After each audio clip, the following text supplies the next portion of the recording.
She never meant to fall for a human.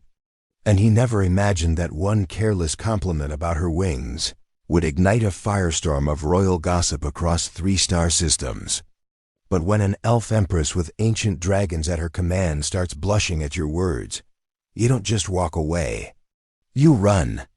And Captain Adrian Cross was about to learn that running from an empress only makes her more interested.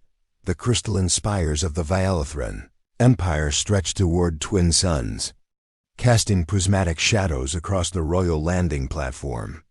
Captain Adrian Cross stood at attention, his uniform crisp despite the suffocating heat. This was supposed to be a simple diplomatic exchange. Drop off the treaty documents, shake a few hands, and get back to his ship before dinner. He had not expected her. Empress Kelith Sunweaver emerged from the palace entrance like dawn breaking over a frozen world. Her silver hair cascaded past her shoulders in intricate braids woven with starlight, literally glowing filaments that pulsed with each breath. But it was her wings that stopped Adrian mid-thought. Gossamer membranes stretched between delicate bone structures, shimmering with iridescent patterns that shifted from violet to gold, depending on the angle of light. Adrian had seen plenty of alien species during his 15 years in the Terran diplomatic corps. He prided himself on maintaining professional composure. But those wings, they looked like stained glass windows in an ancient cathedral, alive and radiant. "Captain Cross," she said, her voice melodic yet commanding. "Welcome to Vialathrun Prime." He bowed, keeping his eyes respectfully lowered. "Your Majesty, the Terran Alliance sends its gratitude for hosting these negotiations. The gratitude is mutual." She gestured toward the palace. "Please walk with me. We have much to discuss before the formal proceedings." As they walked through gardens filled with bioluminescent flowers, Adrian noticed 2 massive shapes circling overhead. Dragons, real, actual dragons. One was scaled in midnight blue with silver horns, the other crimson with gold-tipped wings. They moved with predatory grace, their eyes tracking every movement below. "Zephyros and Imbara," Kelith said, following his gaze. "They have been with me since I was a child." "Do not fear them, Captain. They only attack on my command." "They're magnificent," Adrian said honestly. "I've read about Vialathrun dragons in the archives, but seeing them in person is humbling." Kelith's lips curved into a small smile. "Most humans find them terrifying. Most humans haven't spent years negotiating with species who could vaporize them with a thought. You learn to appreciate beauty even when it comes with teeth." She laughed, a genuine musical sound that seemed to surprise even her. Several courtiers walking nearby turned to stare, whispering among themselves. They reached a balcony overlooking the capital city, a sprawling metropolis of white stone and flowing water. Adrian stepped forward to admire the view, acutely aware of Kelith standing beside him. The sunlight caught her wings again, and he found himself mesmerized by the intricate patterns. "Your wings," he said before his brain could stop his mouth. "The way the light moves through them, it's like watching a sunset through crystal. I've never seen anything quite so." He trailed off, realizing he was staring. Kelith's cheeks flushed a delicate lavender. Her wings twitched, folding slightly closer to her body. "I thank you, Captain. That is, no one has ever described them that way." Adrian cleared his throat, suddenly aware he had crossed some invisible line. "My apologies if that was inappropriate, Your Majesty. I didn't mean to, no." She turned to face him fully, her violet eyes searching his. "It was not inappropriate. It was unexpected, honest." Behind them, a sharp intake of breath drew Adrian's attention. 3 members of the royal court stood frozen in the garden entrance, their eyes wide. One of them, an older elf with ceremonial robes, was already pulling out what looked like a communication device. "Lord Kavanagh," Kelith said smoothly, though Adrian noticed the lavender flush had spread to her neck. "Is something wrong?" "Not at all, Your Majesty. Lord Kavanaugh bowed deeply, but his eyes sparkled with barely contained excitement. I merely came to inform you that the council awaits your presence in the Grand Hall. Of course. We will be there shortly. As the courtiers retreated, still whispering frantically among themselves, Adrian felt a knot forming in his stomach. He had spent enough time in royal courts to recognize the look of people who had just witnessed something scandalous. Captain Cross, Keleth said quietly, I should warn you. My people are traditional and observant. That compliment you gave me was inappropriate. I understand. I'll be more careful. That is not what I meant. She met his gaze, and Adrian saw something complex in her expression. Amusement? Worry? Among my people, commenting on someone's wings is considered intimate. It implies you have noticed details that only family or close companions typically see. Adrian's heart sank. Oh no. And the way I responded, she touched her cheek where the lavender blush was finally fading. That particular reaction is traditionally associated with courtship interest. Your Majesty, I swear I didn't know. I know you did not. She sighed, and for a moment, the weight of her crown seemed visible. But by now, half the court will have heard about this exchange. And they will have opinions. From somewhere in the palace, Adrian heard raised voices. Excited voices. Celebratory voices. Captain, Keleth said with a rueful smile, I believe we may have accidentally become the most interesting gossip in the Empire. Above them, Zephyros and Embara roared in unison, whether in approval or warning, Adrian could not tell. The Grand Hall of the Vaelithran Palace was a masterpiece of ancient architecture. Vaulted ceilings soared 50 feet overhead, covered in murals depicting the Empire's 1,000-year history. Columns of polished moonstone supported balconies where courtiers gathered to observe the proceedings below. At the center, a circular table of dark wood held representatives from a dozen worlds. Adrian took his seat among the Terran delegation, acutely aware of the stares following him. Whispers rippled through the gathered crowd like wind through grass. He caught fragments of conversation. The human, Her Majesty's wings. Did you see her blush? Across the table, Keleth sat upon her throne with perfect composure, her expression serene and unreadable. Only the slight tension in her shoulders betrayed any discomfort. Zephyros and Embara had taken positions on perches flanking her throne, their massive forms a reminder of the power she commanded. Lord Kavanaugh stepped forward, his ceremonial staff striking the floor 3 times. The Council of Vaelithran Prime is now in session. We gather to finalize the trade agreements between the Terran Alliance and the Vaelithran Empire. The negotiations began smoothly enough. Representatives discussed shipping routes, resource exchanges, and cultural exchange programs. Adrian contributed when appropriate, focusing intently on the documents before him, and absolutely not looking at the Empress. This strategy lasted approximately 20 minutes. Captain Cross. Keleth's voice cut through a discussion about mineral rights. The Terran Alliance has proposed establishing an embassy on the northern continent. What are your thoughts on the location? Adrian looked up, finding her violet gaze fixed on him. The northern continent offers strategic advantages, Your Majesty. The climate is temperate, and the proximity to your capital would facilitate communication while respecting your sovereignty. And the view? She asked, one elegant eyebrow raised. Would it be satisfactory for your people?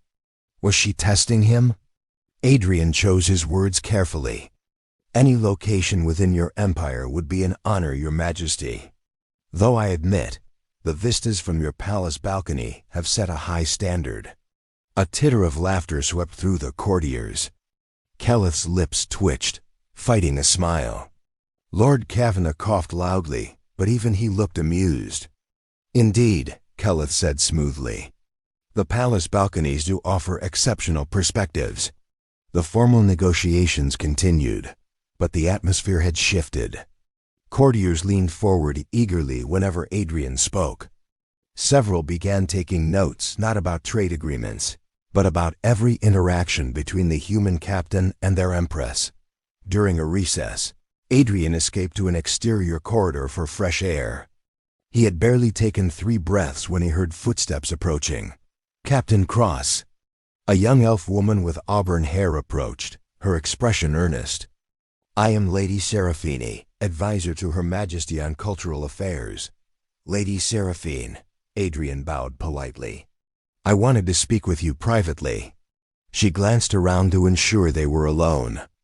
"The court is buzzing with speculation about you and the Empress." Adrian groaned. "I truly did not intend any offense. Where I come from, complimenting someone's appearance is considered polite small talk." "I understand." Seraphine smiled kindly. "And I believe Her Majesty understands as well. But you must realize Kelith has ruled for 60 years without showing romantic interest in anyone. The court has long since given up hope of a royal consort. Your compliment and her reaction has awakened something in them." "Awakened what, exactly?" "Hope, excitement, and an alarming amount of matchmaking enthusiasm." She pulled out a small data tablet. "In the past 2 hours, the palace message networks have exploded. There are already 3 different betting pools on whether you will attend the Solstice Gala together. 4 courtiers have commissioned romantic poetry about star-crossed lovers from different worlds. And someone has started a petition requesting that humans be granted extended visa privileges." Adrian stared at her. "This cannot be happening." "Oh, it absolutely is happening." Seraphine's eyes sparkled with mischief.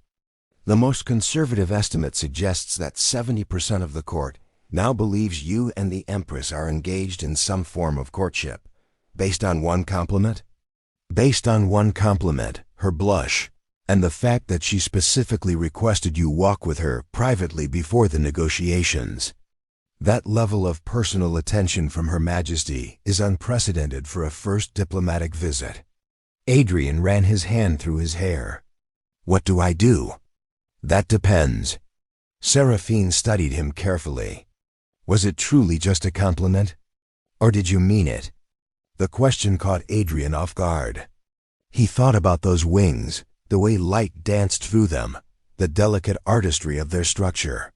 He thought about Kelith's laugh, genuine and unguarded. The intelligence in her eyes. The weight of responsibility she carried with such grace. "I meant it," he admitted quietly. "But that doesn't change the fact that I'm a human diplomat and she's an alien Empress. This is impossible." "Impossible?" Seraphine laughed.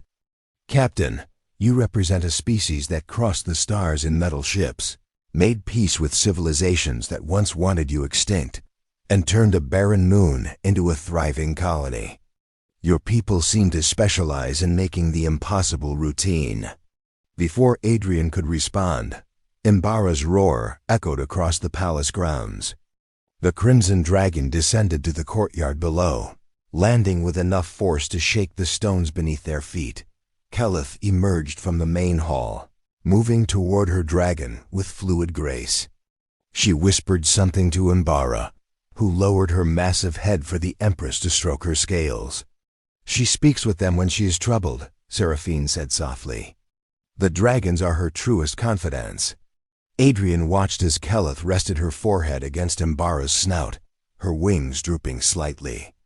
Even from this distance, he could see the tension in her posture. "I should apologize to her," he said. "Properly. Not in front of the entire court." Seraphine smiled. "That would be wise. But Captain, consider carefully what you want that apology to accomplish. Because once you speak with her again, privately, the court will take it as confirmation of their wildest hopes. And if I avoid her, then you will break the heart of an Empress who has not allowed herself to hope for companionship in decades. And you will disappoint an entire empire that has just discovered their sovereign might actually experience joy." The weight of those words settled over Adrian like a cloak. He had come here for a simple diplomatic mission. Instead, he had stumbled into something far more complex and dangerous, and if he was being honest with himself, far more intriguing than any treaty negotiation. "Where would I find Her Majesty after the evening session?" he asked. Seraphine's smile widened. "The Eastern Gardens. She walks there every evening at sunset. Alone, usually." "Usually?"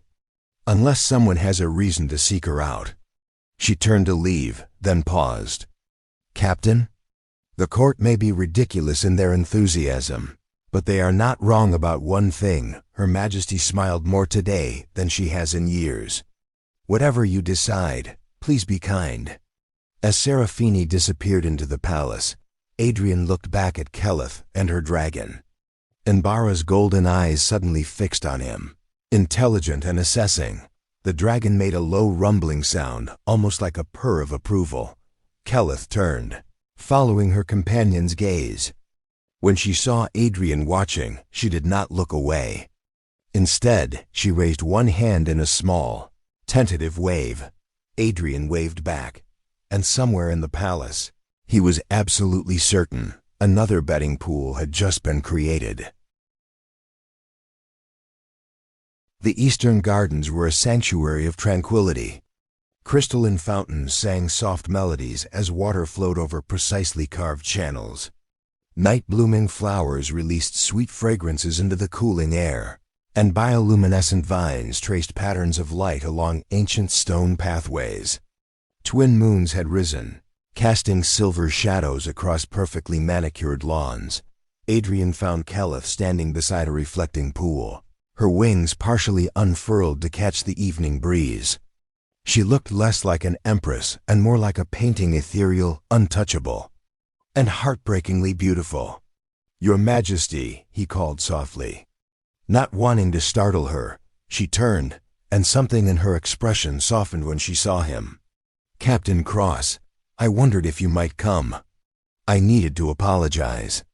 Properly, without an audience of 300 courtiers analyzing every word. "Walk with me?" She gestured toward a winding path that led deeper into the gardens. They walked in silence for a moment, the only sounds their footsteps and the distant songs of night birds. Above them, Zephyros circled lazily, a dark silhouette against the moons. "I truly did not intend to cause trouble," Adrian began. If I had known the cultural significance, Adrian. The use of his first name stopped him mid-sentence. "May I call you Adrian?" "Of course, Your Majesty." "Then you must call me Keleth. At least here, where there are no titles or protocols to bind us." She paused beside a fountain, trailing her fingers through the luminescent water. "I need to confess something. I knew what your compliment would mean to my people, and I chose to blush anyway." Adrian's heart skipped. "You chose?" "Among my kind, we can control such reactions with practice. I have spent 60 years mastering perfect composure." She looked at him directly, vulnerability naked in her violet eyes. "But when you spoke about my wings, with such genuine appreciation, such honesty, I found I did not want to hide my reaction. For once, I wanted to feel something real." "Keleth, the court is not wrong in their speculation, Adrian. They are simply ahead of me in acknowledging what I felt the moment you stepped onto that landing platform." She laughed, but it sounded slightly bitter. 60 years of diplomatic meetings, state visits, carefully arranged introductions to suitable partners from appropriate families. None of them ever saw me. They saw the Empress, the crown, the power. You saw my wings and thought of sunsets through crystal." Adrian moved closer, drawn by the raw emotion in her voice. "I did see them. I do see them. But I also see the weight you carry, the loneliness that shadows your eyes when you think no one is watching, and the way you speak to your dragons like they are your only real friends. They have been, for a very long time." She touched her chest, where beneath the elegant gown, her heart beat with the same rhythm as any human's. "Do you know what the hardest part of ruling is, Adrian? Not the decisions or the responsibilities. It is the isolation. The knowledge that everyone who approaches you wants something: power, favor, influence. Never just ... you. I cannot pretend I do not see the Empress, Adrian said carefully. She is part of who you are. But I would very much like to know the woman who loves her dragons, who walks in gardens at sunset, and who allowed herself to blush because a stranger noticed something beautiful about her. Keleth's wings trembled. This is madness. You are human. Your lifespan is a fraction of mine. Your world is light years away. The cultural differences alone are significant, Adrian finished. And real. And potentially insurmountable. Then why did you come here tonight? Because I could not stop thinking about that laugh of yours. The genuine one, not the diplomatic one. Because I saw you with Embara, and I understood what it means to find peace only in the company of creatures who do not judge or scheme. And because, he took a breath, because impossible things happen every day in this universe. And I would regret it for the rest of my life if I did not at least try to know you. Silence stretched between them, filled with possibility and fear in equal measure. The court will be insufferable, Keleth said finally, a smile tugging at her lips. They already are insufferable. Lady Serafini informed me of the betting pools. There are betting pools? She laughed, and this time it was pure and joyful. Oh, that is absolutely typical. Kavanagh probably started 3 of them himself. Will this cause problems for you? Politically, I mean, possibly. She considered. The traditionalists will protest. The neighboring kingdoms will speculate. And my council will spend months analyzing every possible diplomatic ramification. Her wings spread fully, catching moonlight. But I have spent 6 decades making decisions based on what is best for my empire. Perhaps it is time I made one decision based on what might be best for me. Adrian offered his hand, palm up, a gesture of invitation without presumption. Then perhaps we could start simply. Dinner tomorrow? Just 2 people getting to know each other. No negotiations, no treaties. No audiences. Keleth looked at his hand for a long moment. Then she placed her own within it, her skin warm and surprisingly human despite the slight opalescent shimmer. Dinner sounds perfect. Above them, both dragons roared in unison, a sound of approval that echoed across the palace grounds and undoubtedly woke half the sleeping courtiers. They like you, Keleth said with amusement. Embara is particularly difficult to impress. I like them too, though I admit I am still somewhat terrified of them. Good, that means you are intelligent. She squeezed his hand gently. Adrian, thank you for being honest. For seeing me. It has been a very long time since anyone has. Thank you for letting me see you. They stood together in the moonlit garden. An empress and a captain, an elf and a human. 2 souls who had found each other across the vastness of space through one accidental compliment, behind a nearby hedge. Lord Kavanagh frantically updated his communication device. By morning, every news network in 3-star systems would carry headlines about the human who had won the heart of the Dragon Empress. But for now, in this moment, none of that mattered. Keleth looked up at her dragons, then back at Adrian. Would you like to meet them properly? I think Embara wants to assess whether you are worthy of my time. I would be honored. Though if she decides I am not worthy, please ask her to make it quick. Keleth's laugh rang through the gardens like music. And Adrian knew, despite all logic, despite all obstacles, that he was exactly where he was meant to be. Whatever came next, they would face it together.